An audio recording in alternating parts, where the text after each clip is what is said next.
Hello and welcome to Trek Facts, a web series that takes a fun and fast look at the fundamentals of Star Trek. In today's episode, Part 2, we're taking a look at time travel within the United Federation of Planets from the years 2257 to 2374. In 2371, during a mission that would ultimately see the destruction of the Enterprise 1701D, Captain James T. Kirk of the Constitution-class USS Enterprise would exit a temporal anomaly known to the Federation as the Nexus. This allowed Captain Jean-Luc Picard, who was also in the Nexus, to team up with the famous starship captain to stop a man named Siren from destroying the Viridian star system.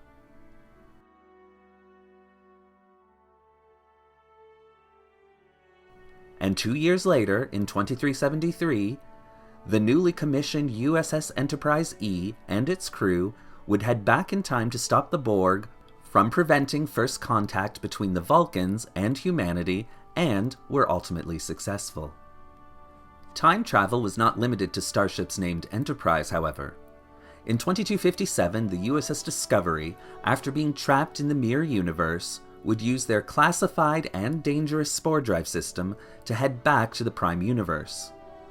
Unfortunately, during a special maneuver required to get Discovery home, the USS Discovery would end up back in the Prime Universe, but 9 months after it had left.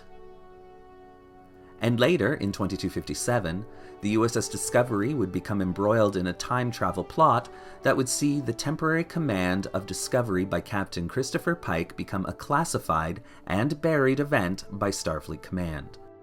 An entity known as the Red Angel was traveling through time, laying breadcrumbs for the USS Discovery to follow, and unravel a mystery that threatened the entire galaxy. And although successful, the resolution of the crisis would see the USS Discovery leaving the 23rd century to take up residence in the 32nd century. The implications of this time travel are still unknown. A routine trip to Earth in 2371 would see Commander Benjamin Sisko, Lieutenant Jadzia Dax, and Dr. Julian Bashir end up traveling through time to the year 2024. An accident caused by beaming through accumulated chronoton particles on the USS Defiance hull. A particularly troubled time in Earth's history. In order to preserve the timeline, Commander Sisko would have to assume the identity of Gabriel Bell, a human who was pivotal at this point in Earth's history. Fortunately, Sisko and his crew were successful in that mission and were retrieved by Major Kira Nerys and Chief Miles O'Brien, who traveled through several different time periods until locating their lost comrades. Also in 2371, Chief Miles O'Brien would end up traveling back and forth through time after receiving a dose of radiation poisoning. These time jumps would allow the Chief to uncover and thwart a plot by the Romulan Star Empire to destroy Starbase Deep Space Nine and collapse the entrance to the wormhole to the Gamma Quadrant. In 2372, an accident in engineering on board the USS Defiant would see Captain Benjamin Sisko unstuck in time. Tethered to his son, Jake Sisko was unwittingly dragging his father through time. It was eventually stopped when an old Jake Sisko committed suicide in order to send his father back to the moment that the accident had occurred. This allowed Sisko to avoid the said accident and prevent that entire timeline from existing. As reported by Constable Odo that same year, the Ferengi shuttle Quark's Treasure ended up traveling back to Earth's past to the year 1947, crash landing in Roswell, New Mexico. While there, Quark, his brother Rom, and Rom's son Nog attempted to change Earth's history by offering future technology to the primitive humans. But when it was discovered that Odo had actually made the journey back in time with the Ferengis, as well as the fact that by future standards, these humans were barbaric and could not be reasoned with, Odo and the Ferengi recreated the accident that had landed them in the past in the first place, and ended up back at the point which they had left the 24th century. Also that year, an ancient ship emerged from the wormhole carrying a Bajoran poet who had disappeared 200 years beforehand. Believing this poet to be the real emissary of the prophets sent to help Bajor, this emissary immediately instituted policies that were socially out of date and contrary to those of the United Federation of Planets. Deciding to fight back for his title of emissary, Commander Benjamin Sisko would take the new emissary back into the wormhole, where the prophets would indeed confirm Sisko as the emissary and send the false prophet back to his original time period.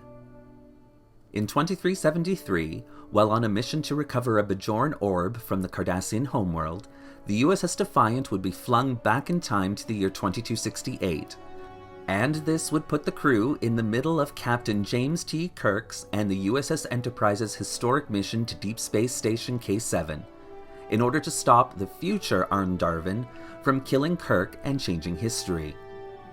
This time travel was accomplished through the retrieved orb named the Orb of Time, and after the mission was successfully completed, Major Kira was able to use the orb to send the Defiant back home to the point at which they had left it.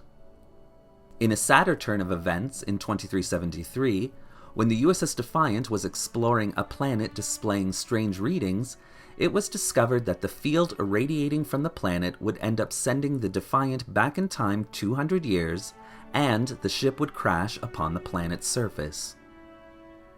With no hope of contacting the Federation, the Defiant crew, minus Major Kira, who would die shortly after the crash, would create a colony and begin to live their lives. However, when it was discovered that Yedrin Dax was attempting to ensure the colony's survival by deceiving the Defiant's crew, in order to recreate the accident, Sisko immediately made plans for the Defiant to leave, which would cause the colony to blink out of existence, as the accident would not have occurred.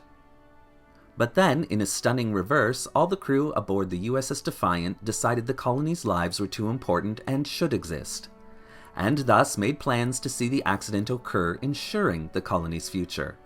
Unfortunately, Constable Odo from the crashed Defiant would ensure the Defiant would avoid the accident in an effort to save Major Kira's life after declaring his love for her.